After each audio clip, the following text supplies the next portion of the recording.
दोस्तों नमस्कार, आप सभी का द लास्ट लेसन चैनल पर बहुत बहुत स्वागत है। आज शिक्षण अधिगम प्रक्रिया में जेंडर आयामों का प्रासंगिकता के संबंध में 6 और 10 प्रश्नोत्तरी के क्वेश्चंस के आंसर आपके सामने प्रस्तुत है।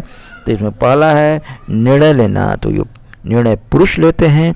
इसके बाद नेक्स्ट क्वेश्चन आपके सामने है और इसमें है नीडर और बहादुर कौन होता है। तो नीडर और बहादुर प्रायः देखा जाता है पुरुष ही होते हैं। और आश्रित कौन होती है? आश्रित स्त्री होती है। और शक्तिशाली कौन होता है? शक्तिशाली भी पुरुष ही माना जाता है। भाविक कौन होती है? तो स्त्री होती हैं। तो आश्रय किसको मिलता है?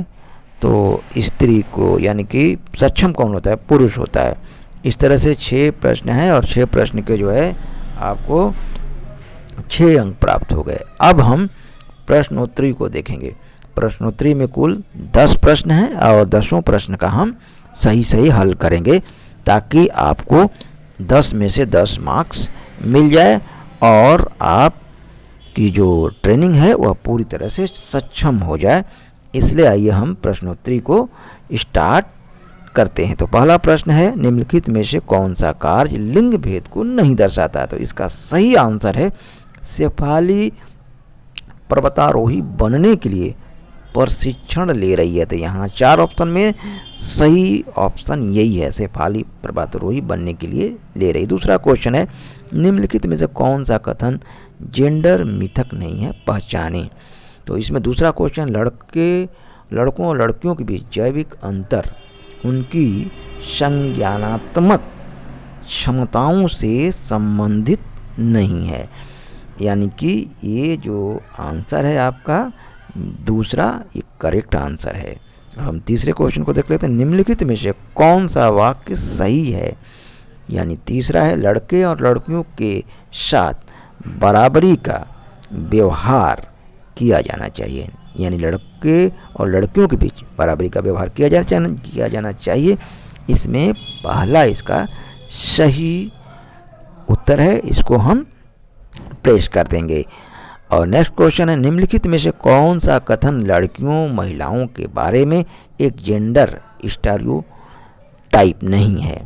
तो इसमें जो है लड़कियों और महिलाओं के पास नेतृत्व कौशल है और वे किसी भी पेशे में उत्कृष्टता प्राप्त कर सकती हैं। तो इसका सही आंसर दूसरा है और इसको हम प्रेस कर देंगे और नेक्स्ट क्वेश्चन की तरफ हम बढ़ जाएंगे। जेंडर के बारे में निम्नलिखित में से क्या सही है? जेंडर पुरुषों, महिलाओं और ट्रांसजेंडर के बीच जैविक अंतर को दर्शाता है।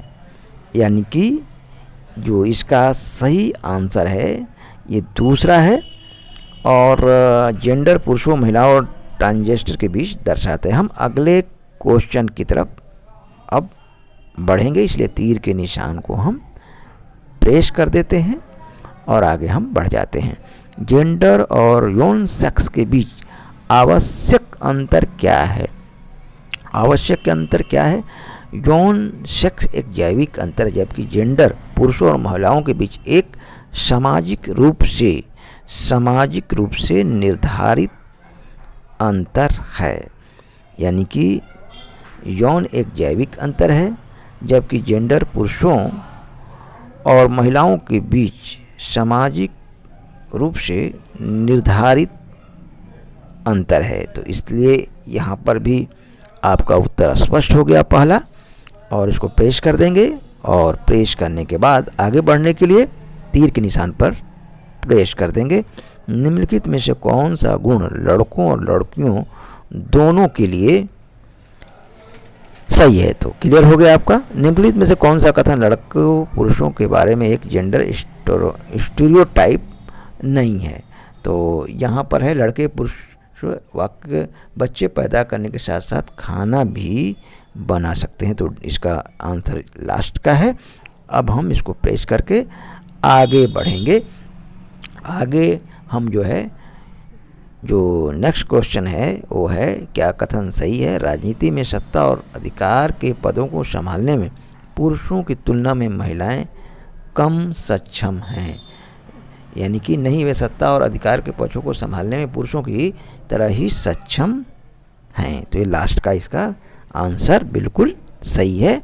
और हम लास्ट क्वेश्चन जो है पुरुषत्व और स्त्रीत्व को संदर्भित कौन करता है, तो जेंडर करता है। यहाँ भी लास्ट का है यानी चौथा है, तो इस तरह से हम इसको प्रेस कर देंगे और हमारा आंसर सही हो जाएगा। देखेंगे तो 10 में से 10 हमारा अंक प्राप्त हो गया है। तो इस तरह से मॉड्यूल 4 का जो है आपका समाप्त हो गया, जिसका शीर्षक था शिक्षण अधिगम प्रक्रियाओं में जेंडर का ये। तो इस तरह से हम इसको क्लियर कर देते